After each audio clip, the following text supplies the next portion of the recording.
मुंबई नाम के शहर में राजेश नाम का आदमी रहा करता था। उसकी पत्नी रीमा उसके साथ रहा करती थी। राजेश एक बड़े कंपनी में जॉब किया करता था। उसका काम देख बॉस उस पर बहुत खुश था। राजेश हर रोज की तरह ऑफिस से घर आ रहा था। तभी उसे एक रास्ते में लड़की दिखाई देती है। राजेश ने देखा तो वो लड़की मदद मांग रही थी। राजेश ने तुरंत अपनी गाड़ी उस लड़की के पास लेकर गया और उस लड़की से, आप कौन हो और आप इतनी रात को अकेली क्यों खड़ी हो? मेरी मदद कीजिए, मेरे पीछे कुछ गुंडे लगे हैं, प्लीज हेल्प मी। मैं आपकी मदद करता हूँ। पहले आप बताइए आपको कहाँ जाना है? मुझे रामनगर जाना है। अच्छा, आप मेरे गाड़ी में बैठिए, मैं आपको आपके घर छोड़ देता हूँ। ऐसा कहकर वो लड़की राजेश की गाड़ी में बैठ जाती है और राजेश गाड़ी चलाना शुरू कर देता है। राजेश उस लड़की से, जी आपका नाम क्या है और आप यहाँ कैसे आई? मेरा नाम नेत्रा है, मैं यहाँ आईटी कंपनी में काम करती हूँ। मेरी गाड़ी खराब हो जाने की वजह से मुझे बस से आना पड़ा और बस ड्राइवर ने मुझे बीच रास्ते में ही उतार दिया। मुझे स्टॉप का पता नहीं था, इसलिए मैं यहाँ उतर गई। इस जंगल में बहुत सारे लुटेरे भी मौजूद है, ऐसा सुना है मैंने। मैं बस स्टॉप पे खड़ी थी, तभी कुछ लोग आकर मुझे परेशान करने लगे, इसीलिए मैं यहाँ इस रास्ते पर आ गई। जी ये लीजिए। बातें करते करते रामनगर आ गया। आपका घर कहाँ है? नेत्रा अपने घर का पता बताती है और राजेश नेत्रा को उसके घर छोड़कर अपने घर चला जाता है। फ्रेश होने के बाद राजेश अपनी पत्नी रीमा को सारी बात बता देता है और खाना खाने बैठ जाता है। तभी रीमा राजेश से, आपने उस लड़की की मदद करके अच्छा किया, चलिए मैं खाना परोसती हूँ, अब खाना खा लीजिए। ऐसा कहकर रीमा खाना परोसती है और राजेश खाना खाने बैठ जाता है। ऐसे ही दिन बीत रहे थे। राजेश अपना काम अच्छी तरह से कर रहा था। एक दिन घर जाते समय उसे रास्ते में नेत्रा खड़ी दिखाई देती है। तभी राजेश नेत्रा के पास अपनी गाड़ी लेकर चला जाता है और नेत्रा से, हाय नेत्रा, तुम यहाँ क्यों खड़ी हो? हाय राजेश, आज भी मेरी गाड़ी खराब हो गई, इसी वजह से मैं टैक्सी का इंतजार कर रही हूँ। अच्छा चलो, मैं तुम्हें तुम्हारे घर छोड़ देता हूँ। ठीक है।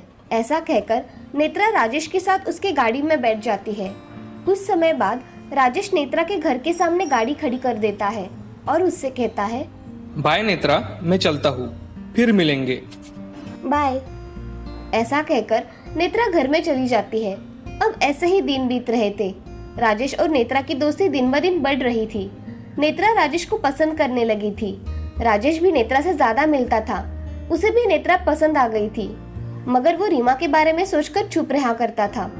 एक दिन नेत्रा राजेश से फोन पर बात करती है, राजेश तुम मुझे आज शाम के समय मिल सकते हो? हाँ मिलूंगा ना। कुछ काम था क्या आपको? कुछ काम नहीं था, तुमसे कुछ बात करनी थी। ठीक है, मैं तुम्हें लेने तुम्हारे ऑफिस आ जाऊंगा। ठीक है। शाम के समय राजेश नेत्रा के ऑफिस पहुंच जाता है। नेत्रा राजेश के साथ उसकी गाड़ी में बैठ जाती है और राजेश गाड़ी एक बगीचे में लेकर चला जाता है। तभी नेत्रा राजेश से, राजेश मुझे तुम बहुत पसंद हो, मैं तुमसे शादी करना चाहती हूँ।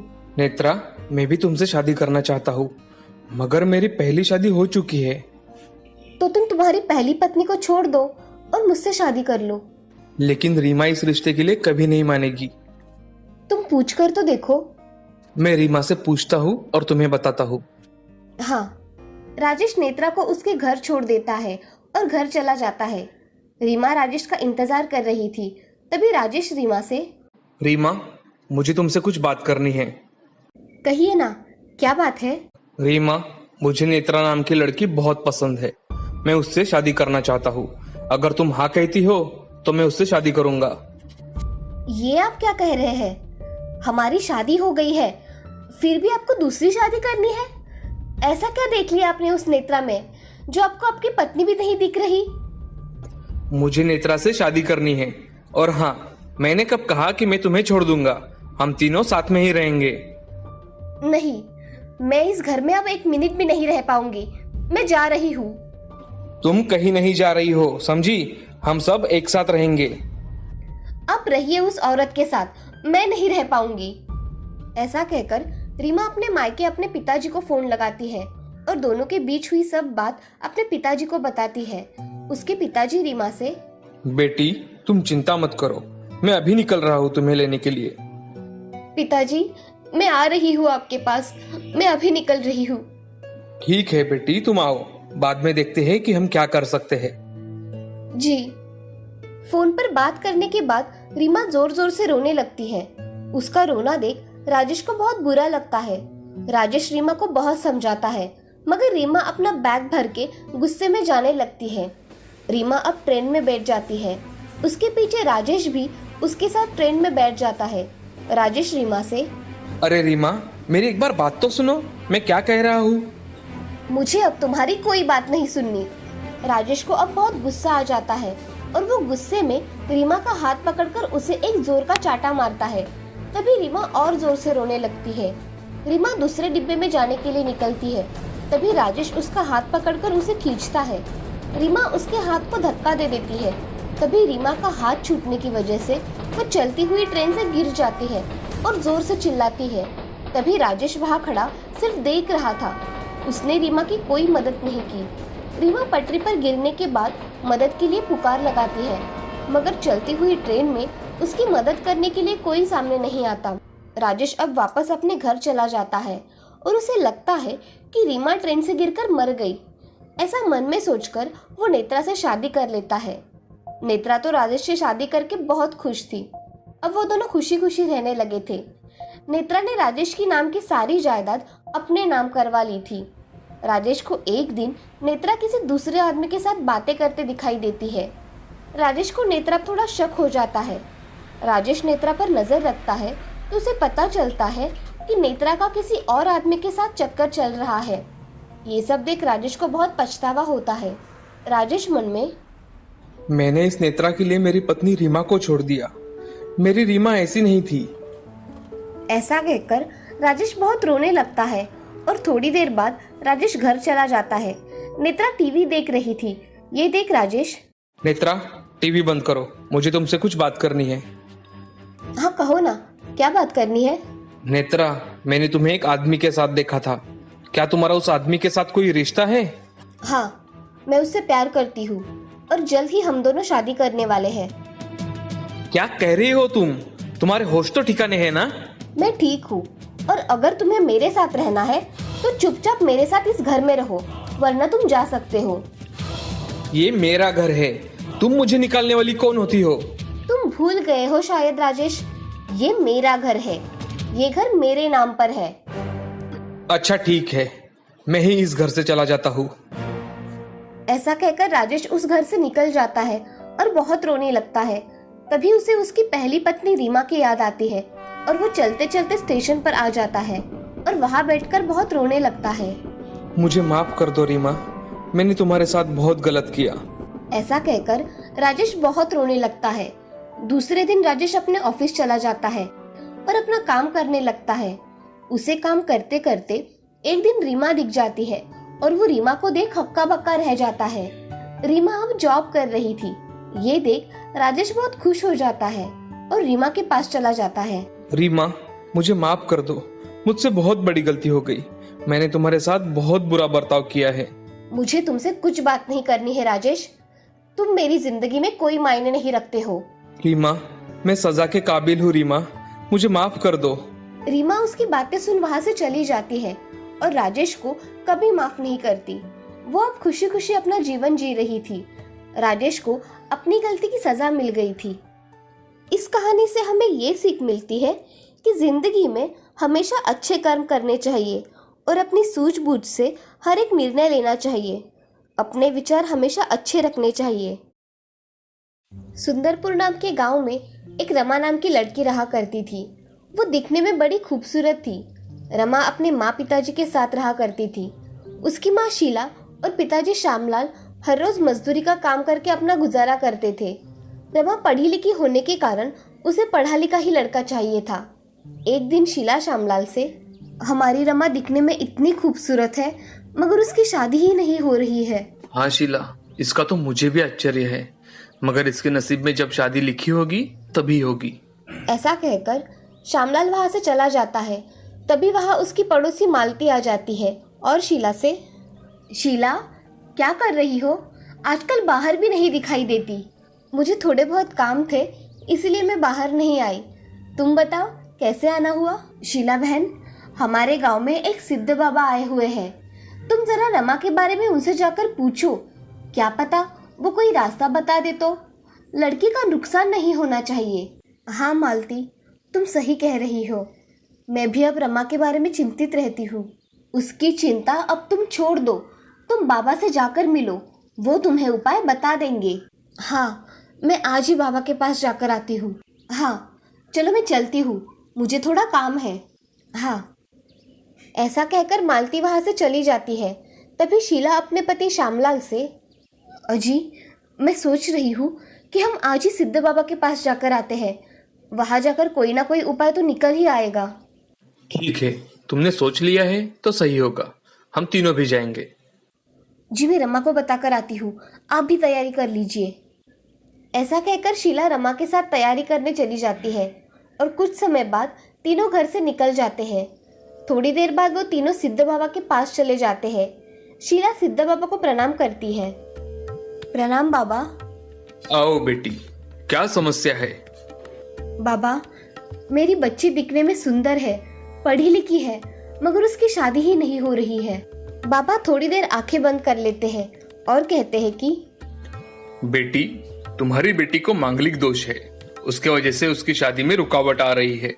आपको उसकी शादी एक पीपल के पेड़ से करनी पड़ेगी, तभी उसको अच्छे अच्छे रिश्ते आएंगे। बाबा आप जैसे कहेंगे हम वैसा ही करेंगे। हम कल ही शादी करवा देंगे। ये उचित रहेगा। मैं कल शाम के समय आऊंगा, तब शादी करवा देंगे। तुम सिर्फ एक पेड़ ढूंढ कर रखना, जिससे थोड़ी आसानी हो जाएगी। शीला और श्यामलाल वहां से रमा के साथ चले जाते हैं। तभी उनकी नजर गांव के बाहर स्थित एक पीपल के पेड़ पर पड़ती है। वो पेड़ बहुत ही पुराना होता है। इसी वजह से शीला, मुझे लगता है यही पेड़ सही रहेगा हमारी रमा की शादी करने के लिए। हाँ ठीक है, हम कल ही आएंगे।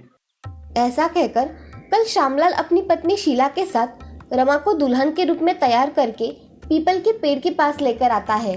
तभी दुल्हन बनी रमा शीला से, माँ मुझे बहुत डर लग रहा है, मैं क्या करूँ? डरने की कोई बात नहीं है रमा, बस कुछ घंटों में ये पूजा और शादी संपन्न हो जाएगी और हम हमारे घर चले जाएंगे। ठीक है। ऐसा कहकर रमा वहाँ खड़ी रहती है।